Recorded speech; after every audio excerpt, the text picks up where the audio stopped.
নমস্কার, জয় হিন্দ, জয় ভারত, জয় শ্রীকৃষ্ণ। তো আড়ম্বরেই সার হলো মমতা ব্যানার্জির বা ফিরহাদ হাকিমের ওনার যে ববি চাচা মানে আমাদের যে ববি চাচা, কোন সুরাহা কিছু হলো না। নির্বাচন কমিশন না কোন রিলিফ দিল, শেষ অবধি মুখে চুনকালি তো পড়লই। কি ব্যাপারে আমি কথা বলছি বা বলতে চেয়েছি?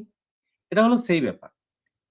দেখুন, নির্বাচন কমিশন কয়েকদিন আগেই জানিয়েছিল। কয়েকদিন আগে নয়, মোটামুটি ডিসেম্বরের ১ম কি নভেম্বরের দিকেই জানিয়ে দিয়েছিল যে, যে সমস্ত বহুতল মানে যেগুলো মাল্টি স্টোরিড বিল্ডিং আছে বা যেগুলো ধরুন ফ্ল্যাট, যেখানে অনেক মানুষ থাকে। একই ফ্ল্যাটের আন্ডারে বা একই আবাসনের আন্ডারে অনেকগুলো বিল্ডিংস আছে। হুম? যেখানে ধরুন tower A, B, C, D, D বা ১, ২, ৩, ৪, ৫ করে এরকম টাওয়ার আছে। তো সেই সমস্ত আবাসন যেখানে ৩০০ ৩০০ বা তার বেশি ভোটার্স আছেন। ঠিক আছে? তো সেই সমস্ত আবাসনের ভিতরে আ পোলিং বুথ করা হবে। পোলিং বুথ করা হবে বলতে মানে ওখানে মানে ওখানেই ভোট দেওয়া হবে। আবাসনের লোকজন ওখানেই ভোট দিতে পারবেন। বাইরের লোকজন নয়, অনলি আবাসনের মানুষজনই ওখানে ভোট দিতে পারবেন। ওকে? সো এক্সক্লুসিভলি ওই আবাসনের জন্য সেটআপ করা হবে যে আবাসনগুলোতে ৩০০ বা তার বেশি ভোটার আছে। এবার এটা নিয়ে আবাসন আম আবাসনের তরফ থেকে আবাসনের তরফ থেকে নয়, পশ্চিমবঙ্গ সরকারকে বলা হয়েছিল, পশ্চিমবঙ্গের যে চিফ সেক্রেটারি তাকে বলা হয়েছিল পশ্চিমবঙ্গ সরকারের তরফ থেকে জমা দিতে যে এরকম কতগুলো আবাসন পশ্চিমবঙ্গে আছে। আ সেগুলো ডিস্ট্রিক্ট ওয়াইজ কোন জেলাতে কতগুলো এরকম আবাসন আছে যেখানে ৩০০ বা ৩০০ র বেশি ভোটার্স সেই আবাসনে থাকেন, তার রিপোর্ট জমা দিতে বলা হয়েছিল। তো লেট করেছেন, দেননি। তো বলা হচ্ছে আবাসনের বুথের রিপোর্ট জমা দিতে হবে বুধবার। মানে গতকাল মানে ৩১ তারিখ ছিল ৩১শে ডিসেম্বর। তো ৩১শে ডিসেম্বর লাস্ট ডেট ছিল ওই রিপোর্ট জমা দেওয়ার। যদি রিপোর্ট না জমা দেয় তো তাহলে ডিইও দের বিরুদ্ধে মানে ডিএম দের বিরুদ্ধে কড়া ব্যবস্থা নেবে নির্বাচন কমিশন। সেটা বলেছিল। এবার এখানে আপনাকে একটা মানে ব্যাপার বুঝতে হবে।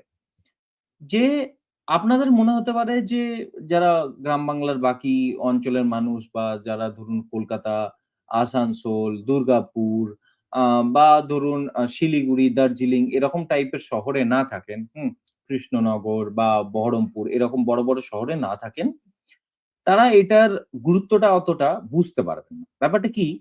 যখন আমরা বহুতল মানে মাল্টি স্টোরিড বিল্ডিং বা এরকম সোসাইটিতে থাকছি যেখানে ৩০০ বা তার বেশি ভোটার্স আছে, এই সমস্ত জায়গায় কি হয়? নর্থ কলকাতা, সাউথ কলকাতা বা বাকি জায়গাতেও হয় যে তৃণমূল বা তৃণমূলের গুন্ডারা এসে হুম? ওই আবাসনের সামনে গেটের সামনে হয়তো আ গাড়ি লাগিয়ে দিল বা বলল, "আপনাদেরকে যাওয়ার দরকার নাই। ভোট হয়ে যাবে। আপনারা ঘরেই থাকুন। বেরোতে হবে না।" এরকম ব্যাপার-স্যাপার হয়। দিয়ে ছাপ্পা ভোট হয়। বা আবাসনের যারা আ মানে মানুষজন আছে যারা আবাসিক তাদেরকে থ্রেটেন করা হয়। তাদেরকে এইখানেই ভোট দিতে হবে। তা না হলে আবাসনের সামনে ধরুন কোনো ক্লাব আছে।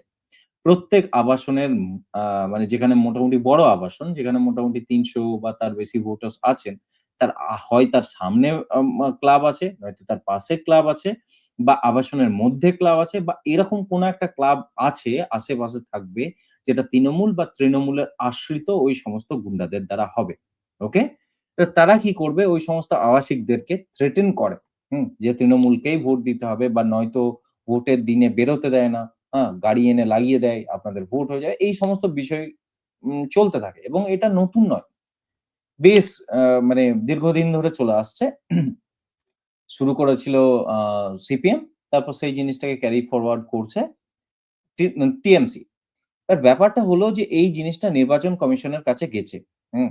মানে এটার তথ্য নির্বাচন কমিশনের কাছে গেছে। নির্বাচন কমিশন এই বিষয়ে অবগত আছে এবং সেই জন্যেই নির্বাচন commission only West Bengal specific এই ডিসিশনটা নিয়েছিল যে ওয়েস্ট বেঙ্গলে যেখানে আবাসনগুলোতে আবাসিকের সংখ্যা খুব বেশি, ৩০০ র বেশি ৪০০-৫০০ ভোটারও আছে সেই সমস্ত আবাসনগুলোতে আলাদা করে ভোটার সরি পোলিং বুথ স্থাপন করা হবে।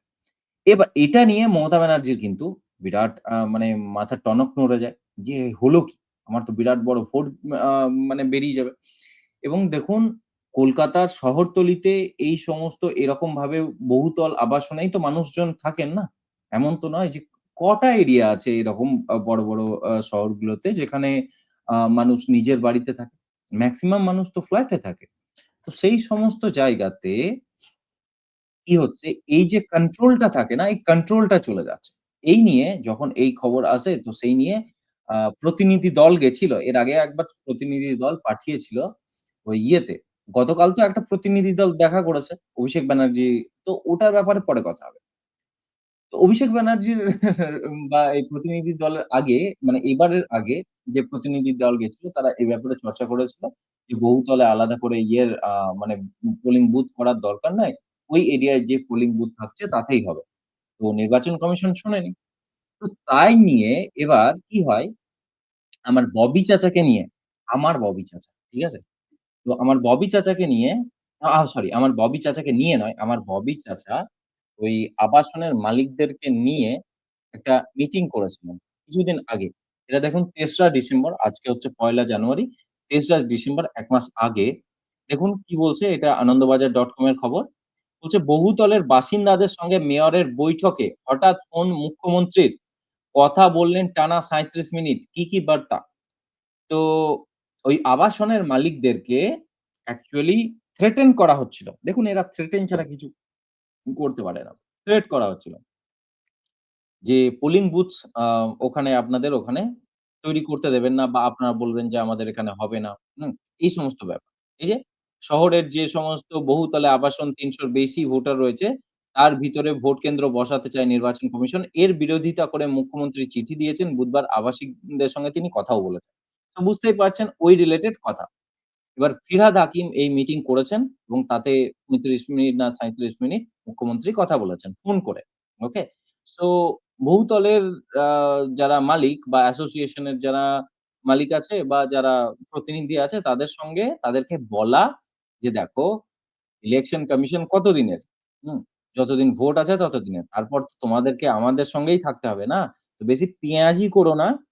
পেঁয়াজি মারানোর কোনো দরকার নেই। যেমন আছো সেরকমই থাকো।" কোন রকমভাবে এদেরকে জায়গা দেওয়ার দরকার নেই। দেখুন এখানে আমার বলার দরকার নেই। অনেকে এ এ ওরাই বলেছে দেখুন আ নির আম আনন্দবাজার কোট করছে। আমাদের নামে অনেকে অনেক রকম কুৎসা আচ্ছা মুখ্যমন্ত্রী বলেছেন, মমতা ব্যানার্জি বলেছেন, "আমাদের নামে অনেকে অনেক রকম কুৎসা করেছে। বিশ্বাস করবেন না। কমিশন তো শুধু ভোটের সময় আসে। আ আমরাই আপনাদের পাশে আছি।" দেখলেন? অ্যাকচুয়ালি এই থ্রেটই যেটার কথা আমি বলছিলাম।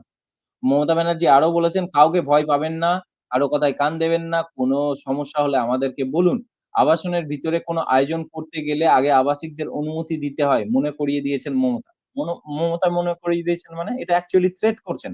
যে আপনারা পারমিশন না দিলে কিন্তু ওই আবাসনের ভিতরে আ মানে ইয়ে হবে না, মানে বুথ হবে না সেইটা বলছেন। বাট অ্যাকচুয়ালি সেরকম নয়। যদি নির্বাচন কমিশন করতে চায় তো করতে পারে। হুম? যখন আ ইলেকশন ডিক্লেয়ার হয়ে যাবে তখন ব্যাপারটা হচ্ছে রাজ্যে মডেল কোড অফ কন্ডাক্ট বা এমসিসি লাগু হয়ে যায়। তো তখন নির্বাচন কমিশন যেখানে যেটা চাইবে সেটাই করতে পারে। ওকে? তো যাই হোক বাট অ্যাকচুয়ালি থ্রেট দেয়ার এটা একটা অভিনব আ মানে কোয়ালিটি বা স্টাইল আছে মমতা ব্যানার্জির বা তার পার্টির। তো উনি সেইভাবেই দিয়েছেন। বাট আল্টিমেটলি এই আবাসনের মালিকদেরকে থ্রেট দিয়েও কোন কাজ হলো না। মুখে চুনকালি পড়লই। তো ভালো কথা। প্রত্যেক আবাসনে যেখানে ৩০০ বা তার বেশি ভোটার আছে সেখানে ভাই হবে। কোন উপায় নেই। সো না আমার ববি চাচা, না ববি চাচার দিদি কেউ থামাতে পারল জিনিসটাকে আটকাতে পারল। তো এই ভিডিওতে এতটাই। রাত্রি ৮:৩০ টার সময় দেখা হচ্ছে। ততক্ষণের জন্য জয় হিন্দ, জয় ভারত, জয় শ্রী